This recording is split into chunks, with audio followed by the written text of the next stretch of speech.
جی بڑی اہم ترین ڈیولپمنٹ ہوئی ہے. پاکستان آرمی چیف نے پاکستان کے یوتھ کے ساتھ انٹریکشن کی ہے اور بڑے اہم موقع کے اوپر انٹریکشن کی گئی ہے. میں آپ کو بتا دینا چاہتا ہوں کہ اس وقت اس ٹائم جب صرف 14 دن رہ گئے ہیں 8 فروری کو اور الیکشن سر کے اوپر ہے، اور پاکستان کے army chief general Asim Munir نے پاکستان کی مختلف یونیورسٹیوں سے بلائے گئے اسٹوڈنٹس کے ساتھ انٹریکشن کی، یعنی کہ ڈائریکٹ گفتگو کی ہے، اور ان کا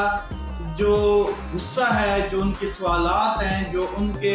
اندر ایک ایگریشن ہے، اس کو پاکستان آرمی چیف نے بڑی صبر تحمل سے سنا ہے،